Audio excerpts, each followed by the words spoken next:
Every single day, nearly 350 new soldiers enlisted to defend our nation, and they're very, very happy to have done so. We've done lots of interviews, and we asked why this was taking place now, and they just said there's a spirit about our country that they haven't seen in many, many years, and I happen to agree with that. But it really is clear proof that the spirit is sweeping our armed forces, and we have a great leader in Pete. As you know, we all know Pete so well. He's going to be fantastic, and so many of our great heroes, and people are starting to understand what hero is all about. So that is something that is very important. We've gotten the woke lunacy out of our military. And now we're very importantly getting it out of women's sports. That's taking place very strongly. So in recent years, the radical left has waged an all-out campaign to erase the very concept of biological sex and replace it with a militant transgender ideology. You've heard a little bit about this, haven't you? Huh? Just a little bit? Does anybody agree with them? No. Would be not a good thing to say yes right here. Female athletes have been forced onto the front lines, and men claiming to be girls have stolen more than 3,500 victories, that's a lot, and invaded more than 11,000 competitions designed for women. Last year, a male cyclist posing as a woman competed in the 800-mile Arizona trail race, a very big deal in cycling, and obliterated the women's course record by nearly 5.5 hours. Sounds like a lot, doesn't it, huh? 5.5 hours, but you have to hear the weightlifting records. You think that's bad. The weightlifting's worse. In 2023, a man in women's powerlifting broke 2 world records and outlifted his closest female opponent in one event by 440 pounds. And they continue to defend themselves. Mr. Congressman, you know that, right? They continue to defend themselves. We hope they continue onward because I don't think we can lose a race.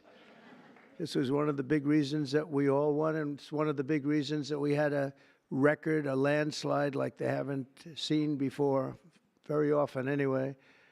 And who could forget last year's Paris Olympics, where a male boxer stole the women's gold medal after brutalizing his female opponent so viciously that she had to forfeit just after 46 seconds, and she was a championship fighter.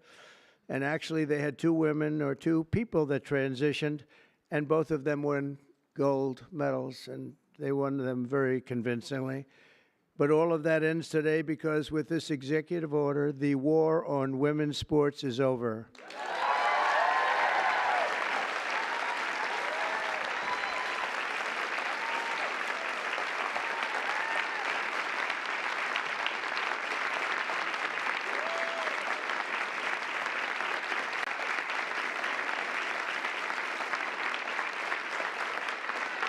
Thank you, everybody.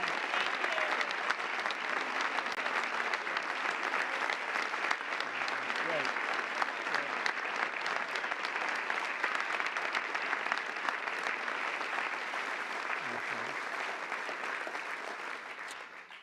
It should have been done long ago, actually. Thank you. Thank you very much. With my action this afternoon, we're putting every school receiving taxpayer dollars on notice that if you let men take over women's sports teams or invade your locker rooms, you will be investigated for violations of Title IX and risk your federal funding. There will be no federal funding.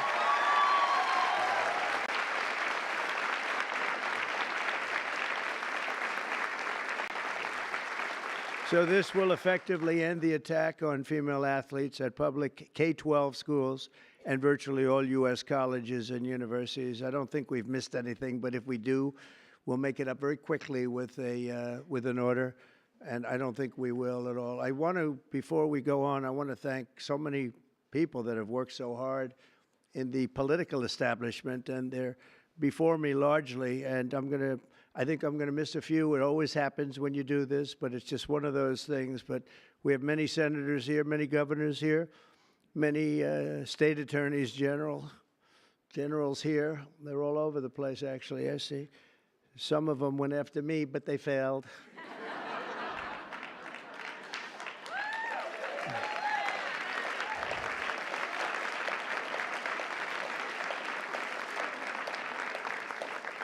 And they're really friends, and they're friends of women's sports, that I can tell you. So Senator Marsha Blackburn, where's Marsha? Hi. Senator Katie Britt. Thank you, Katie. Mike Lee, where's Mike? Mike. I love his new haircut. I love that haircut, Mike. He just said the hell with it, right? I think you look great. Senator Cynthia Loomis. Cynthia, where are you? Cynthia, hi, Cynthia. Doing a good job. And Roger Marshall. Thank you, Roger. Great. Mark Wayne Mullen, Oklahoma. I love Oklahoma. I don't know what it is, Oklahoma. I won 77 out of 77 counties. It's never been done. Second was Ronald Reagan, 56, right? Yeah. And Tommy Tuberville, a great coach. You know, his quarterback was named Mahomes. He was a great college coach. And I said, how good was he? He said, you don't want to know how good. He made me into a great coach. He's pretty good quarterback, right? Yeah, he was very good. He's a good guy, too. Also, governors, we have Governor Glenn Youngkin, Virginia. Thank you, Glenn. Good job. Bill Lee of Tennessee. Bill, thank you. Jeff Landry, Louisiana. Thank you, Jeff. Kim Reynolds of Iowa. Thank you. We're trying to move, education back to the states. You do know that. We're making a big move, and we're counting on Linda McMahon. Linda McMahon. And sitting next to you is the new Star is Born. Caroline, congratulations. You've done great. New Star. Star is Born. Patrick Morrissey. Patrick, congratulations. Great race. A great friend of mine, and he's really helped us at the border, done a great job, of Texas, Greg Abbott. Thank you, Greg.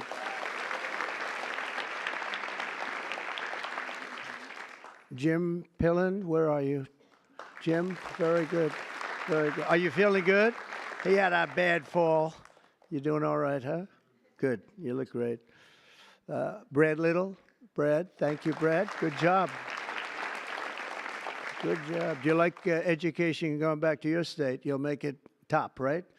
Just so people understand, in the education world, we're ranked very, very poorly. We're 38, 39, and 40 out of 40 countries. We're at the bottom of the pack almost always, or very close to it.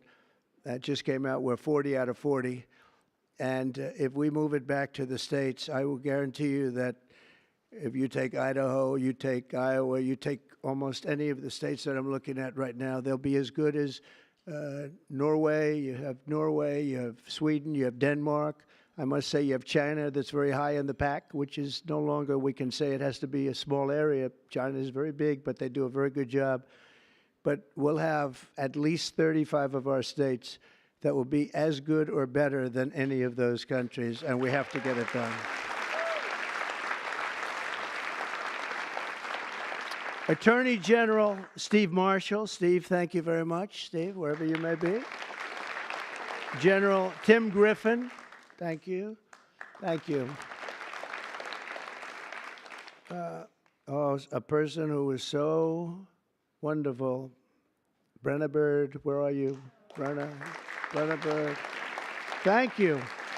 She supported me before people wanted to support me, right, Brenna? Wow. Thank you very much. I appreciated it. Andrew Bailey, great job. Where's Andrew? Great. Stand up, Andrew. One of the great attorney generals. Thank you very much. One of the greats, really. And Jason Miyares. Thanks, Jason. And now we get back to our members of Congress, and we'll go quickly, but it's a great group of people. Steve Scalise is right in front here. What a brave guy Steve is. Steve went through a lot, and he proved one thing to me, only one thing, that his wife loved him.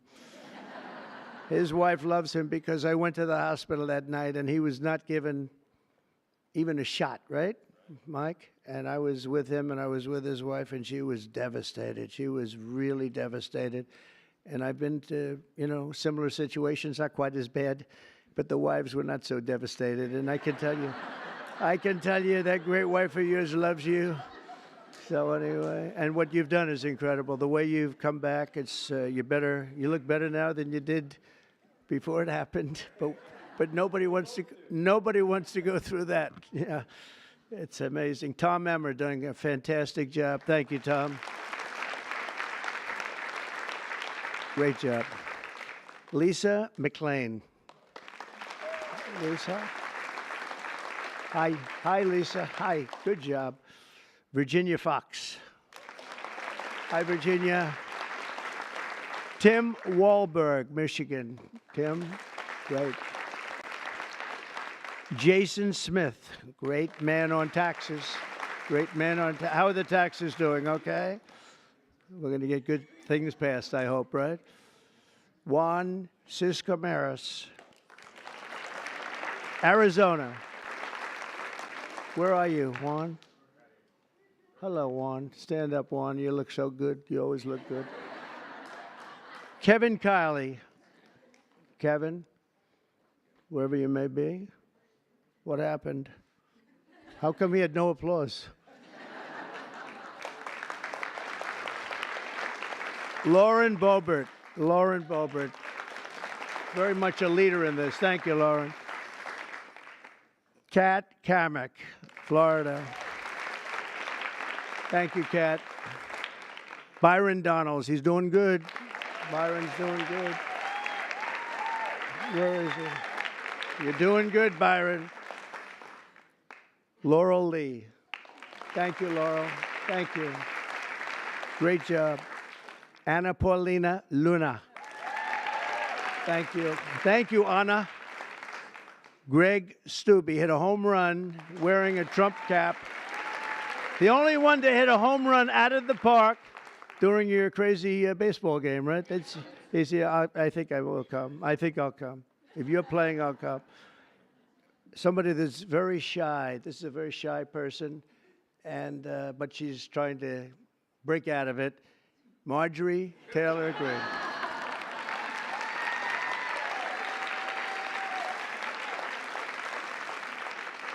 Victoria Sparts. Thank you, Victoria. Great job. Ashley Hinson. Ashley, thank you. Marionette Miller Meeks. Good job you did. Good job. Great job. Mary Miller. Hi, Mary. Julia Letlow. Hi, Julia.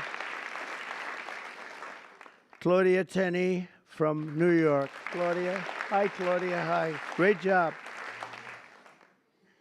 Nicole Maliatakis. Hi, Nicole. Good. Doing good. I saw a great poll with you, Nicole. Michelle Fishbach. Thank you. Great job. Ann Wagner, Missouri. Thanks. Sherry Biggs, South Carolina.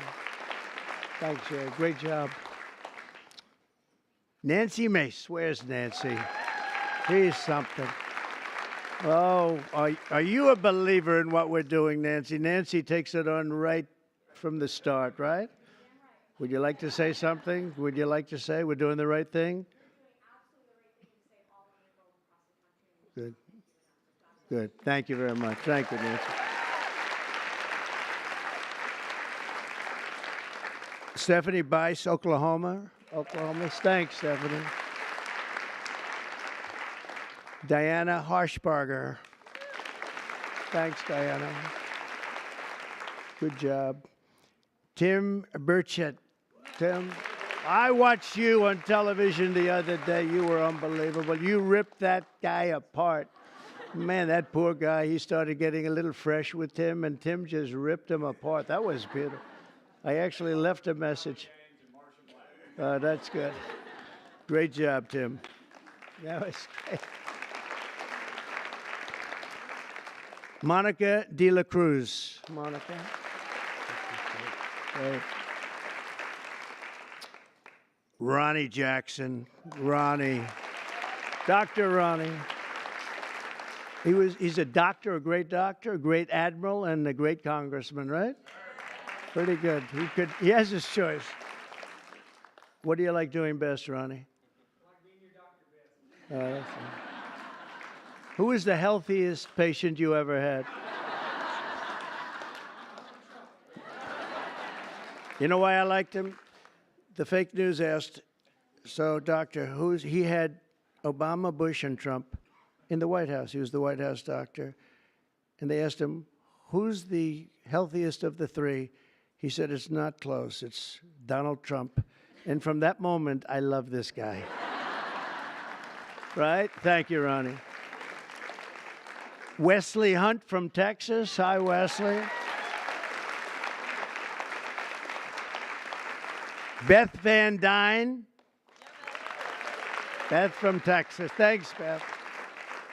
Burgess Owens, a great athlete, an NFL star. Ken Kiggins from Virginia. Thank you. Thank you, honey. Thank you very much, Jen. I appreciate it. Harriet Hageman, what a lawyer. Ooh. One of the best, one of the most talented lawyers you'll ever see. What she did to her opponent was horrible. Let's see, who was her opponent? Let's see. Oh, does anybody remember her opponent? We tend to forget. We forgot that one, huh? And, you know, your speaker, I'm going to introduce him later anyway, but your speaker has been fantastic. Stand up, Mike.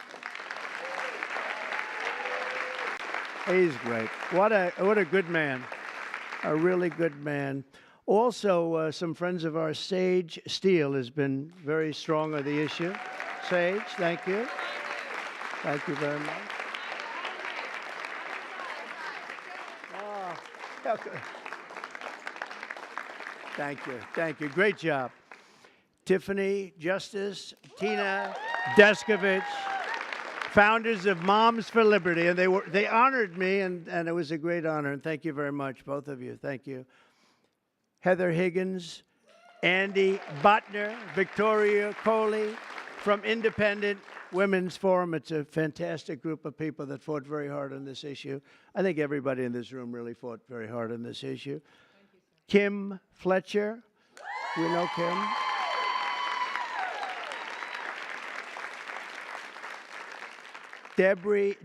Debbie, I think Debbie's here. Crew Lidis from also Moms of America.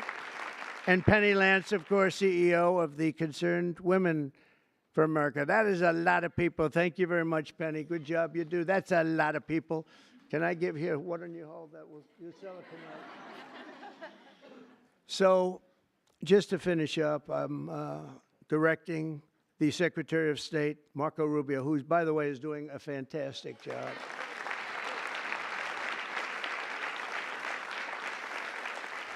In fact, he just left Panama. We're trying to take back the Panama Canal, little things like that. It'll all happen.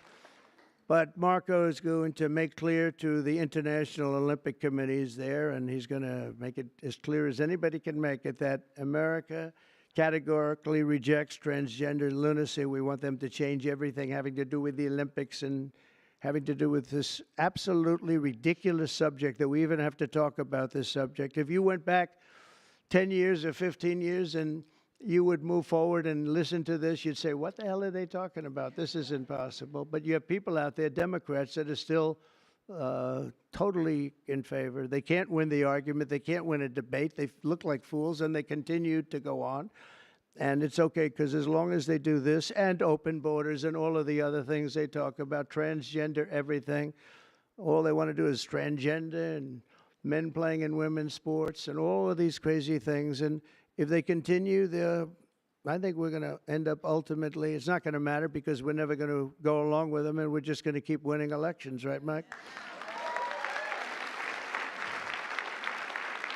So when the Olympics comes to Los Angeles, I was responsible for getting the Olympics, and I said, oh boy, this is terrible because I got the Olympics and I won't be president. And then what happened is that in election, strange things happened in an election.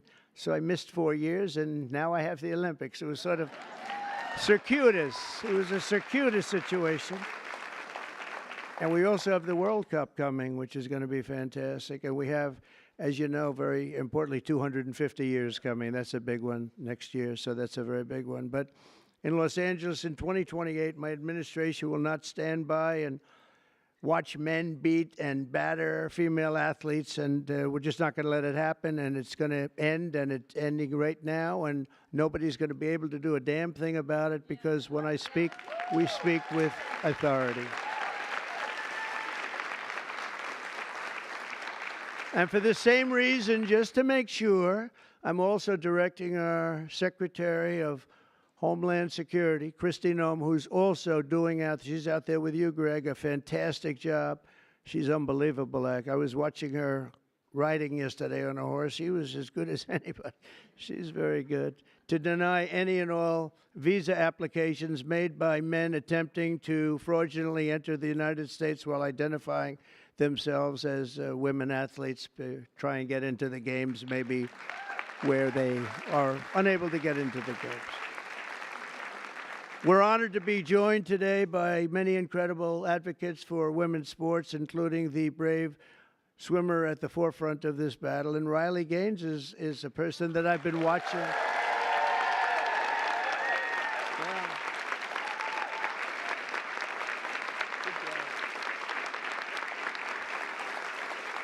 She fought hard. Riley was a 12-time All-American. Well, that's pretty good. 12-time All-American who sacrificed countless hours in the pool just for a chance at the title. It's so important to her. She gave up everything and just gave everything she had. But then the league forced her to share a spot on the podium with a male swimmer who took her trophy while the media celebrated this stolen glory. And Riley is just a tremendous athlete, and it was a very unfair situation. I watched it. A lot of people watched it. It was ridiculous, frankly. But I want to thank Riley. She really has been in the forefront. People that aren't that well versed in this would say that she was the leader. And great job, Riley. Thank you very much. Appreciate it.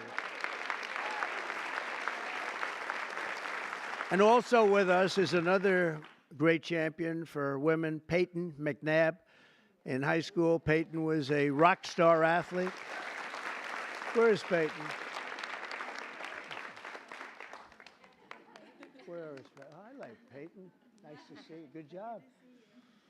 Good job. Looks like a good athlete to me. In high school, Peyton was a rock star athlete preparing for a future in college sports, but in one volleyball match, a much taller and stronger male spiked the ball right in her face, knocking her unconscious, partially paralyzing her right side and leaving her with a traumatic brain injury. And Peyton said it was 100% avoidable if only my rights as a female athlete had been more important than a man's feelings. And we can't let it happen, and it's not going to happen.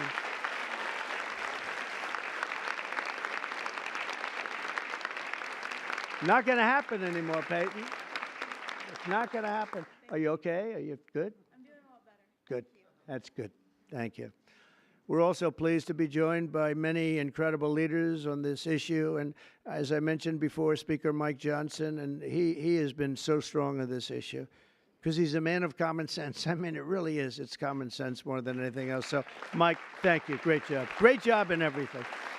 He's got the easiest job of any politician in history. He's got the nicest, like 200 and almost 20. It sort of varies between, depends on how many people I take from my administration. It goes up and down a little bit, but I promised I won't take any more. I just wanted to see how good he was. I was testing you. And we have some great people, but he's filling them up rapidly. He had some big wins the other day, very big wins the other day. But you've done a fantastic job. Thank you very much, Mike. We appreciate it. We all appreciate it.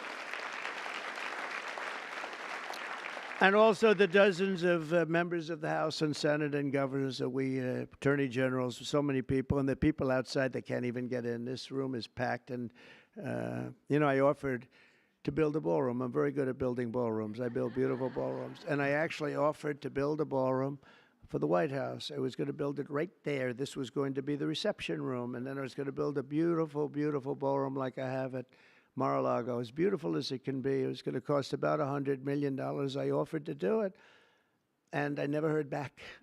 I offered to do it to the Biden administration, very active administration. They didn't hear back, and I said again and again, 3-4 times. I said to top people, and they just didn't know what to do. They sort of said, "This is good," but they had no idea. So I'm going to try and make the offer to myself, because we could use a bigger room, right, Marcia? We could use a bigger room. President, would you like to build? Yeah, I would. We could use at the White House. It would actually be a beautiful addition. It's going to cost nothing. I'll spend the whole thing myself. We'll do a big, beautiful room, but we could use it at the White House. You know what they do when they have a big ceremony? They put up a tent. And somehow I think we've outgrown the tent stuff, right? Don't you think? So we'll see if they can, we'll see if Trump will approve it.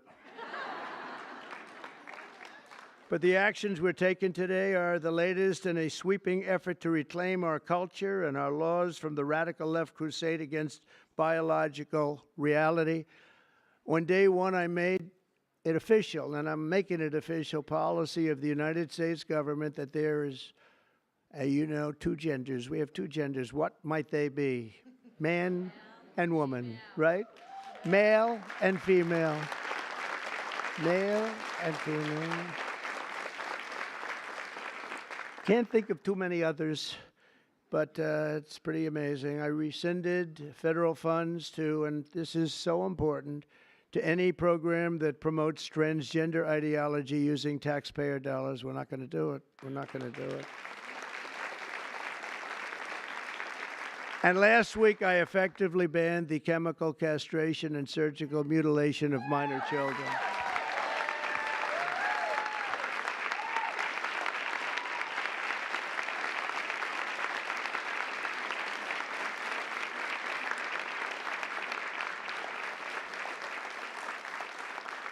Can you believe I even have to say that?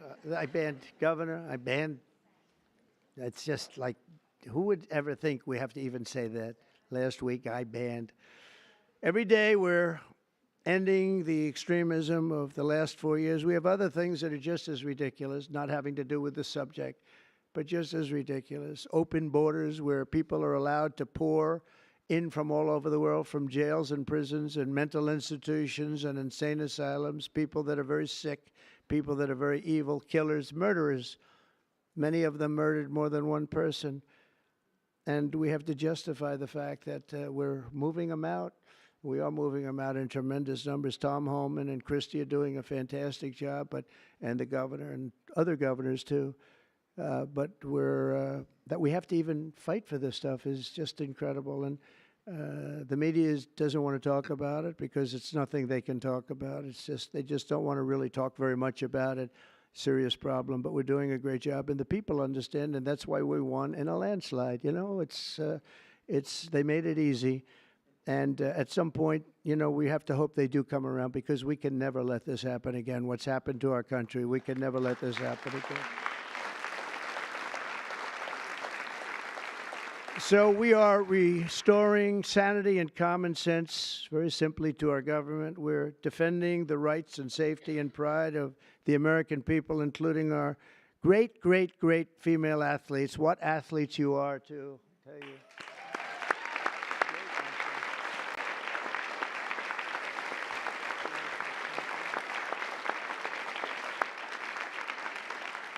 And, I'm not allowed to say this politically. It could end my career. They're really beautiful people. These are beautiful people.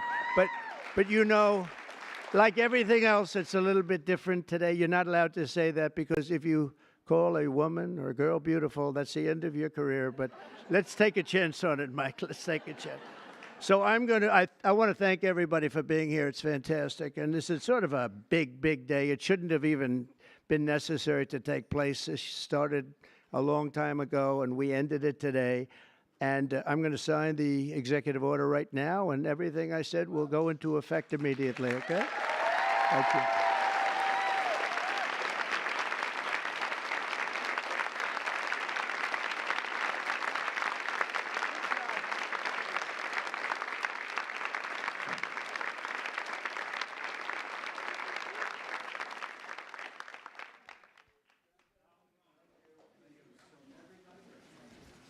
You know, if you'd like to gather around me, I think I'm going to be okay. Come on. Come on.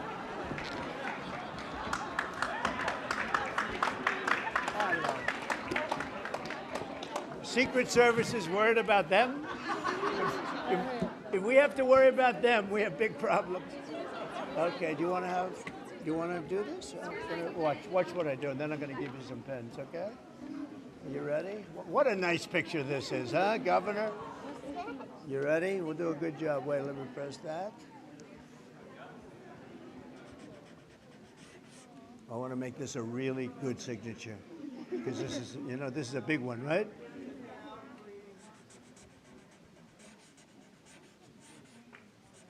Oh, I think we have a 10. We have a 10. God bless you, Mr. President.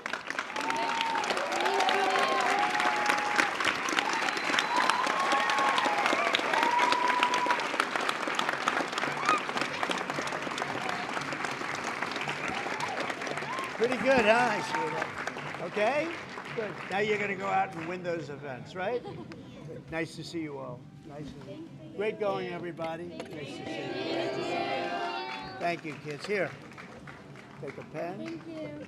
I'll give some of these out, okay? Take a pen. Take a pen. Thank you so much. Where's Riley?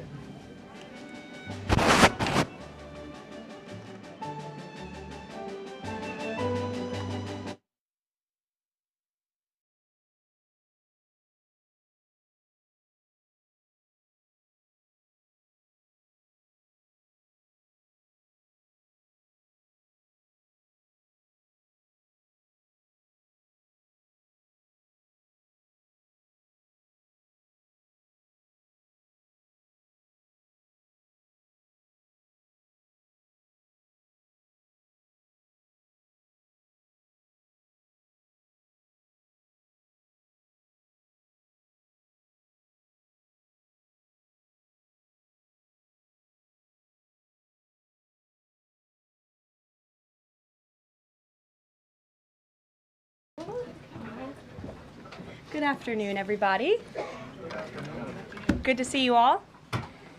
President Trump is in charge and America is back. This week further demonstrated that the Trump effect is real. Over the weekend, Americans celebrated the return of American-Israeli citizen Keith Siegel and 2 Israelis who were held captive by Hamas terrorists since October 7th, 2023. President Trump and his administration worked diligently to secure their release and are committed to freeing all remaining hostages.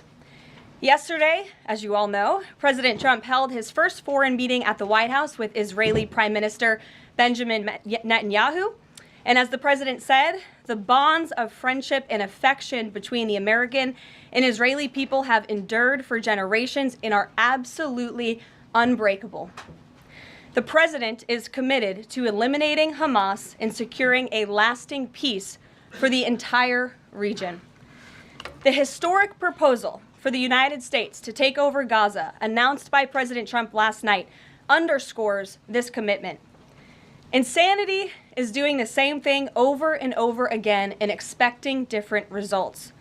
President Trump is an outside-of-the-box thinker and a visionary leader who solves problems that many others, especially in this city, claim are unsolvable. We've already seen the results from President Trump's bold peace-through-strength diplomacy on the world stage. In response to President Trump's tariffs this week, both Mexico and Canada took immediate steps to alleviate the illegal alien migration and flow of deadly drugs, particularly fentanyl, into our country. Mexico's President Claudia Sheinbaum agreed to permanently supply 10,000 Mexican soldiers on the U.S. border who will be specifically designated to stopping fentanyl and criminal aliens from pouring into our country. And Canada's Prime Minister Justin Trudeau agreed to appoint a fentanyl czar, list cartels as terrorists, and increase resources to assist the 10,000 frontline personnel at our northern border with Canada. In recognition of these steps, President Trump paused the implementation of tariffs for 1 month while negotiations continue and final deals can be structured. Throughout the transition and during his inaugural address, President Trump made it known that the United States cannot and will not allow the Chinese Communist Party to continue with its effective and growing control over the Panama Canal. Following Secretary Rubio's successful first trip and visit there over the weekend, Panama's president said he will allow its participation in the Chinese Communist Party's it will no longer allow the participation in the Belt and Road Initiative. That participation will expire. This is significant because Panama was the first Latin American nation to join Belt and Road and now becomes the first to back away from it because of President Trump. And to assist with the ongoing mass deportation effort, El Salvador's president has agreed to the most unprecedented migratory agreement anywhere in the world. Because President Trump is back in charge, El Salvador has offered for illegal aliens of any nationality facing deportation in the U.S. to be booked in his country's prison system. And finally, President Trump's envoy for special missions, Rick Grinnell, traveled to Venezuela and not only secured the release of 6 American hostages, but Venezuela also agreed to accept the return of illegal alien transgender gang members. All of these incredible victories prove how well President Trump's peace through strength approach is working. And the days of weak American leadership are over. In another success story this week, efforts to seal the border, halt the invasion, and carry out the largest mass deportation campaign continue at lightning speed. Customs and Border Protection has approximately 79 miles of new border wall projects already underway in various stages of construction and planning. The first flights arrived to Guantanamo Bay yesterday afternoon out of El Paso. And who were some of the passengers aboard, you may ask? There were 10 members of the transnational gang transgender on this flight. And overall, our heroic ICE agents continue to prioritize the removal of violent criminal illegal aliens in communities across the country. On February 3rd, ICE Dallas arrested a citizen of Nicaragua who has been convicted of sexual assault, strong arm, and lewd acts with a minor and sentenced to 15 years in prison. ICE Los Angeles arrested a Mexican citizen who has been convicted of lewd acts with a minor and sentenced to 364 days. And ICE Atlanta arrested a citizen of Mexico who has been convicted of homicide by vehicle and hit and run and sentenced to 6 months confinement. And ICE New York arrested a Venezuelan national and known TDA gang member who has a prior criminal conviction for assault in the 3rd degree causing physical injury. Americans are safer every single time one of these criminals is arrested and deported from our country. On another important and ongoing topic, the Senate is working fast to confirm President Trump's exceptional cabinet nominees in the face of relentless media smear campaigns. As of right now,